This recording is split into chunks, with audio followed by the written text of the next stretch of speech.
چلیے میں نے سوچا کہ آج مسلمان کے بارے میں بات کرتے ہیں، کیونکہ مسلمان کے ہی بارے میں بات ہوتی ہے آج کل، تو میں نے یہ جائز سمجھا اور مناسب سمجھا کہ آج مسلمان کے بارے میں بات کریں۔ مسلمان کو قرآن نے کیا کہا ہے، کیا ڈائریکشنز دی ہے؟ تو قرآن میں ایک آیت ہے جو میرے دل کے بڑی قریب ہے، جس میں میرا رب فرماتا ہے، جنہیں آپ بھگوان کہتے ہیں، کہ وَلَقَدْ كَرَّمْنَا بَنِي آدَمَ، جس کا معنی یہ ہے کہ ہم نے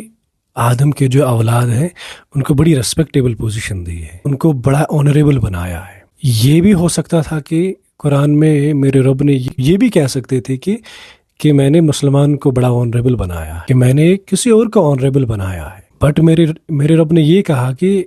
میں نے آدم کو بڑا آنریبل بنایا ہے، ان کے جو بچے ہیں ان کو آنریبل بنایا ہے، بڑی ریسپیکٹ دی ہے ان کو۔ تو اگر بھگوان نے یہ کہا ہے، اگر رب نے یہ کہا ہے کہ میں نے آدم کے جو بچے ہیں ان کو آنریبل بنایا ہے، تو یہ ہم پہ پھر فرض بنتا ہے کہ ہمیں جن کو رب نے عزت دی ہے ان کو ریسپیکٹ کرنا ہم پہ فرض بنتا ہے، چاہے پھر وہ ہندو ہو، مسلمان ہو، سکھ ہو، بدھ ہو، تھیسٹ ہو، ایتھیسٹ ہو، ایگنوسٹک ہو،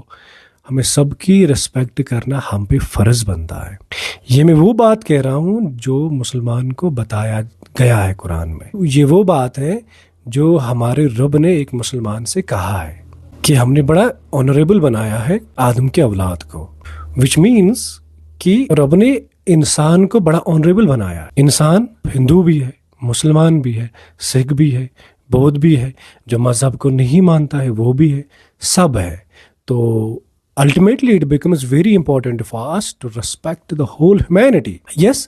ڈفرینسز ہو سکتے ہیں، کوئی مسلمان ہو سکتا ہے، کوئی سکھ ہو سکتا ہے، کوئی بودھ ہو سکتا ہے، کوئی امیر ہو سکتا ہے، کوئی غریب ہو سکتا ہے۔ یہ ہمیں نہیں بولنا چاہیے کہ فرسٹ آف آل وہ ایک ہیومن ہے، ہمیں کبھی نہیں بولنا چاہیے۔ دیٹ از وائی ہم پہ یہ کمانڈ کری گئی ہے کہ بھائی آپ کو انسان کو قدر کرنی ہے، کیونکہ ہم نے اس کو آنریبل بنایا ہے، ہم نے اس کو ریسپیکٹیبل بنایا ہے۔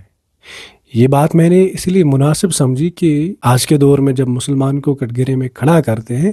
اور مختلف ناموں سے پکارتے ہیں، تو میں نے یہ جائز سمجھا کہ مسلمان کا تعارف انہیں دے جن کو شاید مسلمانوں کے بارے میں بڑی کم نالج ہے۔ میں یقین کرتا ہوں کہ جن کو جتنی بھی غلط فہمیاں ہوں گی ایک مسلمان کے بارے میں، شاید اس چیز سے وہ غلط فہمی، میں یہ نہیں کہہ سکتا ہوں ساری غلط فہمی ان کی ختم ہوئی ہوں گی، بٹ ایٹ لیسٹ کچھ تو کم ہوئی ہوں گی۔ Thank you.